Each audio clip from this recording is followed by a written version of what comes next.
ক্ষমার জগতে শ্রেষ্ঠ দোয়া, এর থেকে শ্রেষ্ঠ দোয়া আর নাই। এই জন্য এই দোয়াকে বলা হয়েছে সাইয়্যিদুল ইস্তিগফার। সমস্ত ক্ষমার যত দোয়া রয়েছে সকল দোয়ার সর্দার, সকল দোয়ার সর্দার। আল্লাহু আকবার। সহিহ আল বুখারীর হাদিস নাম্বার 6306, নবী সাল্লাল্লাহু আলাইহি সাল্লাম বলেন, যে ব্যক্তি সাইয়্যিদুল ইস্তিগফার পাঠ করবে, যদি সে সকালে পাঠ করে সন্ধ্যা হওয়ার পূর্বে যদি সে মৃত্যুবরণ করে, দাখালাল জান্নাহ।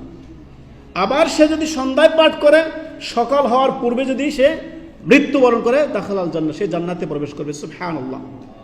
অতএব এই জিকিরটা আমাদেরকে জানা দরকার না? দৈনন্দিন আমাদের যে ভুল ভ্রান্তিগুলো হচ্ছে, গুনাহগুলো হচ্ছে, ইচ্ছা অনিচ্ছা হয়ে যাচ্ছে, সেগুলো মোচন করার দরকার না? তো আল্লাহ বড় একটা মাধ্যম দিয়েছেন, তওবা, ইস্তেগফার, ক্ষমা চাওয়া। আল্লাহর কাছে ক্ষমা চাইবেন। আল্লাহর দাস আমরা, গোলাম আমরা। ভুল হয়ে গেছে, আল্লাহর সামনে সিজদা অবনত হন, আল্লাহ আমাকে ক্ষমা করে দেন আল্লাহ। অতএব আমরা এই সাইয়্যিদুল ইস্তিগফার সকাল সন্ধ্যা আমরা পাঠ করব। সকাল সন্ধ্যা জিকিরের সাথে আমরা মিলিয়ে নিব। দোয়াটি হচ্ছে, আল্লাহুম্মা আনতা রাব্বি লা ইলাহা ইল্লা আনতা খলাকতানি ওয়া আনা আবদুকা ওয়া আনা আলা আহদিকা ওয়া ওয়া'দিকা মাস্তাতা'তু। যথাসাধ্য চেষ্টা করছি আল্লাহ। প্রথমে বলতেছেন আল্লাহুম্মা আনতা রাব্বি, হে আল্লাহ আপনি আমার রব, আপনি আমার প্রতিপালক, আপনি আমার পালনকর্তা। লা ইলাহা ইল্লা আনতা, আল্লাহ আপনি ছাড়া সত্যকারের উপাস্য কোনো মাবুদ নেই। লা মাবুদা বিহাক্কিন ইল্লাল্লাহ, আপনি একমাত্র হক মাবুদ আমার। খলাকতানি, আল্লাহ আপনি আমাকে সৃষ্টি করেছেন।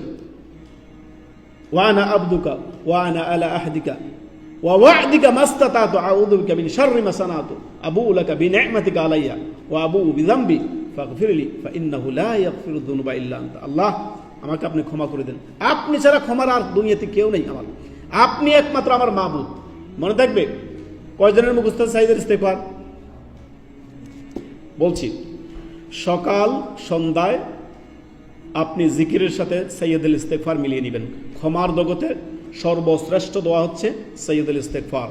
কোনো ব্যক্তি যদি সকালে পাঠ করে সন্ধ্যা হওয়ার পূর্বে যদি মৃত্যুবরণ করে, তাহলে দাখালাল জান্নাহ, সে জান্নাতে প্রবেশ করল। আর কোনো ব্যক্তি যদি সন্ধ্যায় পাঠ করে সকাল হওয়ার পূর্বে যদি মৃত্যুবরণ করে, তাহলে সে জান্নাতে প্রবেশ করল। নবী সাল্লাল্লাহু আলাইহি সাল্লাম সহিহ বুখারীর হাদিস নাম্বার 6323 নম্বর হাদিস, নবী সাল্লাল্লাহু আলাইহি সাল্লাম বলেন, আল্লাহুম্মা আনতা রাব্বি লা ইলাহা ইল্লা আনতা খলাকতানি ওয়া আনা আবদুকা ওয়া আনা আলা আহদিকা ওয়া ওয়া'দিকা মাস্তাতা'তু আউযু বিকা মিন শাররি মা সানাতু আবুউ লাকা বিনি'মাতিকা আলাইয়া ওয়া আবুউ বিযামবি ফাগফিরলি ফাইন্নাহু লা ইয়াগফিরু যুনুবা ইল্লা আনতা। আল্লাহু আকবার। আল্লাহুম্মা আনতা রাব্বি, হে আল্লাহ আপনি আমার একমাত্র প্রতিপালক। লা ইলাহা ইল্লা আনতা, আল্লাহ আপনার ছাড়া সত্য কোনো উপাস্য মাবুদ নেই, আপনি একমাত্র হক মাবুদ। লা মাবুদা বিহাক্কিন ইল্লাল্লাহ। সাইয়্যিদুল ইস্তিগফারের গুরুত্ব সুবহানাল্লাহ। তাই সকাল সন্ধ্যার জিকিরে নিজে পাঠ করবেন, নিজের আহাল পরিবারকে এই সুন্দর আপনার ক্ষমার জগতের শ্রেষ্ঠ দোয়াটি শিক্ষা তাদেরকে শিখিয়ে দিবেন।